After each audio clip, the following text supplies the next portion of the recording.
Hey everyone, welcome back to another exciting episode of Tackle Productions. Today I'm back after being joined once again by Jimmy, Jake, and like always, Fluff. Well, parts of the time, Fluff.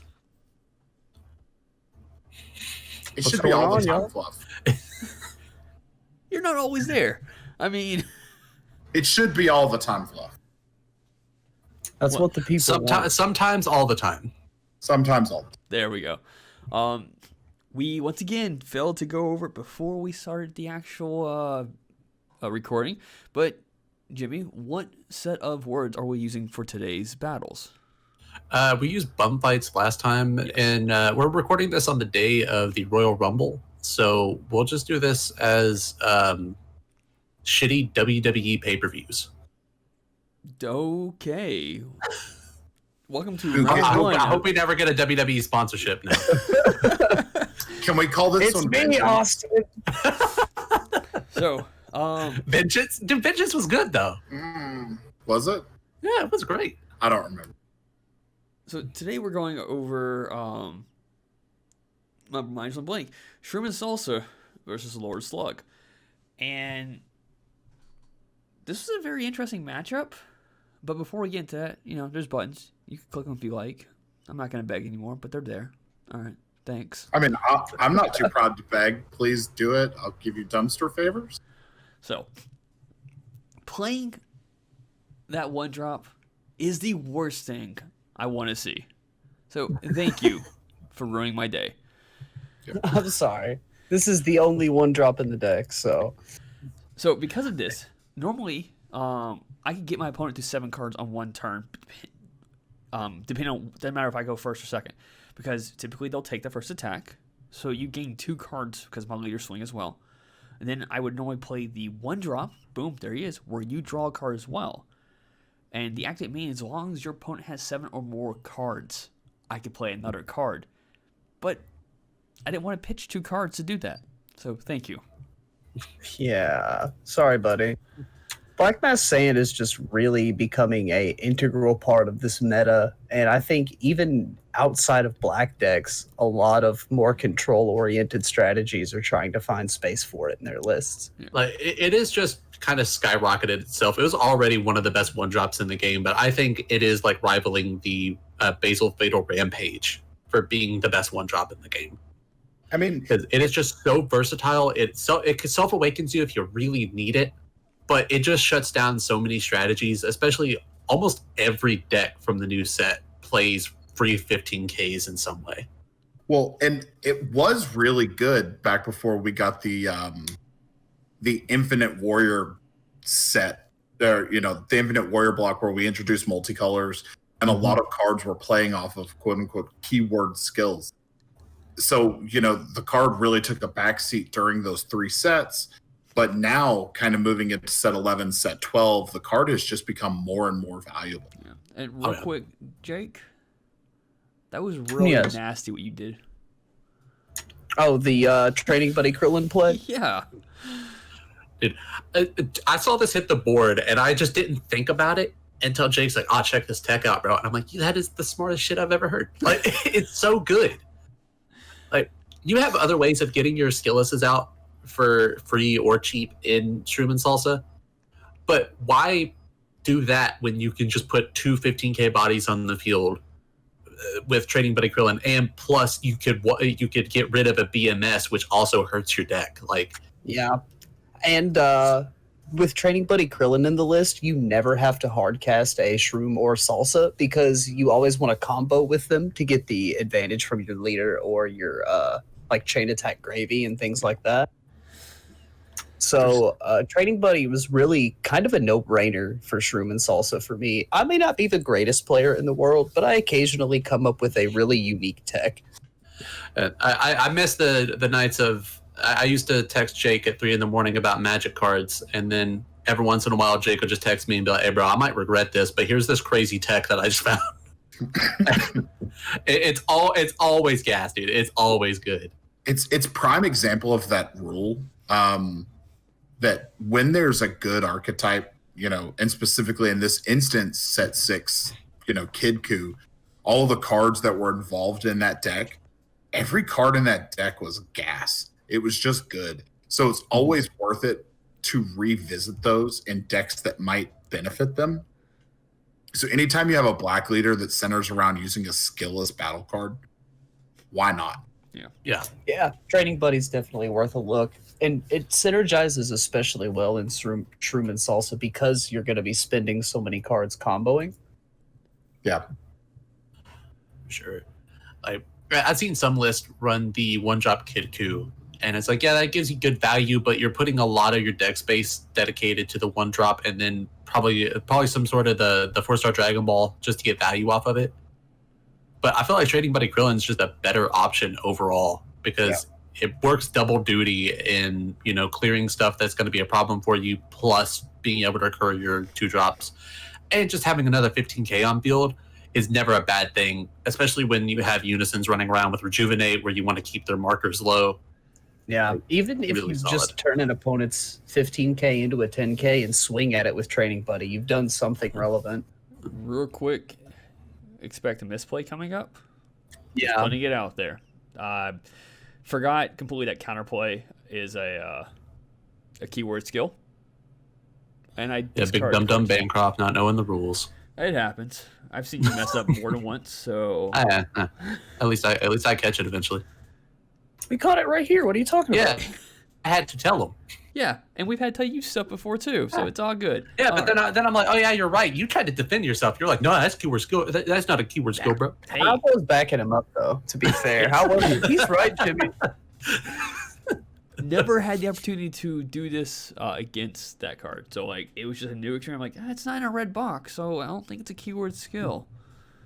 Just completely forgot that green boxes are also keyword skills apparently. Yep. We can quote the rule book at the exact point that that's true. It is rule 1010. Go ahead and read it for us, Fluff. Yep, 1010 or 10-10-1. Counter is a keyword skill that can be activated only at counter timing by paying its energy and skill cost. So for anyone that doesn't know, now you do. And knowing's half the battle. Read a book. So we're about 7 minutes into this duel, and I really haven't gotten much into what the new Slug does if you're not experienced with it. Quiet down, phone. All right. So Slug makes your opponent draw a ton of cards. Now, you're kind of thinking, why would I want my opponent to draw more cards? Well, if you make them draw enough, you could definitely deck them out. Also, your opponent having a big hand benefits you a lot in what you could do. With the leader being awakened, you can free play a 2-drop Manekian from your hand. Now, keep in mind, with wings on board, all three, not Manekian, I don't know why I said that, Slug's army. With wings on the board, all your Slug army cards in your hand are reduced by 1 energy. So you can play 3 drops that way. And then with the 1-drop, he could freely play a battle card, which is pretty cool. So that's potentially 2 different ways of playing battle cards. And then there's also an Angela that can, when play, if your opponent has 10 or more cards in hand and you have 6 or less, I think it's a draw 2. I cannot remember off the top of my head right now. I have to pull it up in a second. But it just focuses on getting your opponent to pull cards from your hand. Now, granted, some of those cards will allow your opponent to turn around if they want to put cards back at the bottom of your deck. Now, it says up to. They don't necessarily have to do that. And that's like one of the things that I missed around the card when we were playing these duels, because it came to my attention. I'm like, oh, I reread that and it says up to. That's kind of stupid against certain decks. Yeah.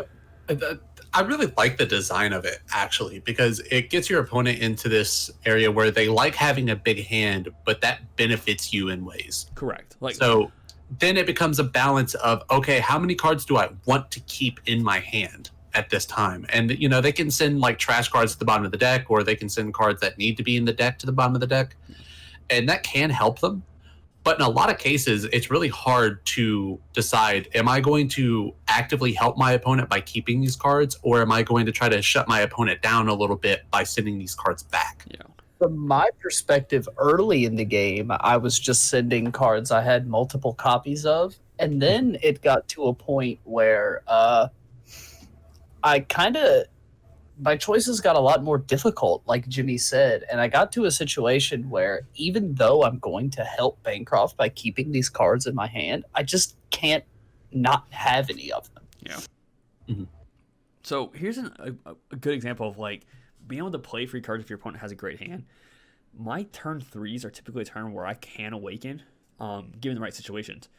And so here for my warp, I'm playing the meta card, which it creates a token. If I'm correct, it takes a life, and both me and my opponent draw 2 cards. Now, the leader, if I use his awaken ability, both me and my opponent draw 1 card, and then I resend 2 energy. So now that I've already expended potentially 2 energy of cost, and keep in mind with the wings on the board, a lot of these cards are cheaper. I play the 3-drop wings for free because of the 1-drop on the board already, you know. Then I can turn around and play. I think I played in this round right here. Return to Youth again, the 4-drop slug that plays a slug armor card from your drop to the field, and then you could play like another card to play another card. Like, it's just ridiculous. I might not do it against you in this duel, but I know I did it against my second and third round players. I think there was a point in which you could have and chose not to because there was a BMS on the table. I comboed off there. There's okay. I didn't know where the battle card was, so I comboed this off on purpose. There it is. All right. One of the things that just kind of back it up a second, the whole idea of like putting cards back into the deck, or any time that you can make your opponent make a choice, it's valuable, even if it doesn't seem valuable.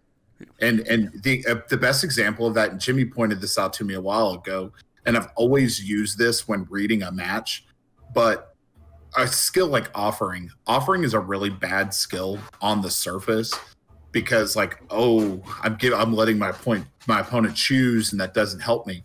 It does help you. It gives you information about where the match needs to go. And just like with the slug, and people are like, oh, it's terrible, you let them draw, and then they get to modulate and control the quality of their hand. But their choices give you information. If they're choosing not to send cards back, they're worried about what is coming. And they're more comfortable with you putting cards on the field than they are losing the ability to defend themselves or the ability to push. And even if you're a great player and you got your sequencing down and you know what you need in your hand, you still will get your shoes put on sometimes by making a bad choice. Yes.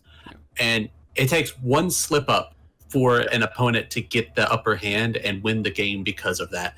Like, I mean, we have had many times where we pointed out during the game that's like, I lost because I did this one thing on this turn. I made the incorrect choice. Yep.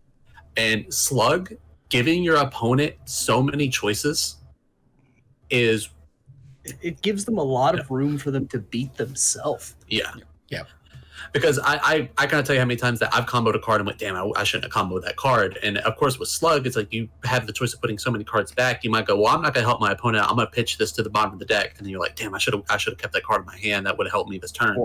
Or not sending a card back results in you decking out. Mm-hmm. Or Slug being able to resolve another effect that gave them the win. Like, I know in my second game, my third game, I played against Nick. He was playing Mecha Frieza. And it got down to the end. He used the Krillin super combo where you bottom a card and then draw 2. If that card was worded to draw 2, then bottom a card, he would have decked out. Mm-hmm. So I'm like, it's because he chose every turn. He's like, no, I'll keep the cards. It's fine. So. Yep. If your opponent gets greedy and wants to keep the large hand, they deck out. And especially against a deck like Shroom and Salsa, where I'm drawing potentially 2 or 3 extra cards a turn without help from Bancroft, things can get dicey really quickly. Like, after watching Bancroft play Slug, and lately I've gotten into EDH Commander. Watching Slug play reminds me of watching someone play a Mystic Remora or like a Smothering Tithe, where it gives your opponent a choice of stopping you from doing something that's going to benefit you. And I think that's really cool in a game like Dragon Ball, where Dragon Ball has been built on this uninteractable idea of like uninteractable hand control, or uninteractable like burn damage has been big lately. Yeah. But having a deck that lets your opponent interact with you in really unique ways is really refreshing and really cool. And it's like, I look at Bancroft's board state and go, that deck is ridiculous. I don't want to play against it. But knowing what every one of those cards do and what the deck is built around makes me want to play against this deck and actually have fun playing against a green matchup now.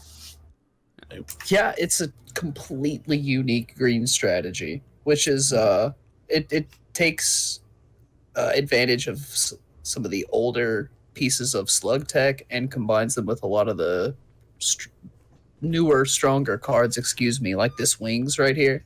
Yeah, and it's really fun to play against. Honestly, that may be because I get to pick up 25 extra cards this game, but it's a really fun matchup. Yeah, it's very unique, is what I'm pretty much getting at, and that's what I find really cool about this particular deck. If I I'm not mistaken, play in this tournament, but I came up to the shop as soon as I was able to, and Bancroft, I think, was in the middle of round 2, and I looked down, and there were so many battle cards on Bancroft's side of the field. I couldn't even count just at a glance how many there were. I mean, it felt like there were 12 to 13 cards on the battle. It might have been closer to 15, but yeah. Yeah, and I was like, holy crap, this is ridiculous. It's going to spit out Xenocell like it is nothing. Yeah. And but also the exchanges that you're giving your opponent cards in their hand, which creates a really interesting dynamic. And like we've kind of casually, sorry, Jimmy, been talking over this turn, but the amount of pressure that Bancroft is exerting here is absolutely insane if you pay close attention. Like, the only reason I'm even alive at this point, halfway through his turn, is I had like a 14 card hand or something ridiculous. Yeah. And I had finished my round, and I was actually standing over the table watching this go on at this moment. And it's like, I was looking at both players' hands, and I was like, I have no clue who's going to win in this matchup.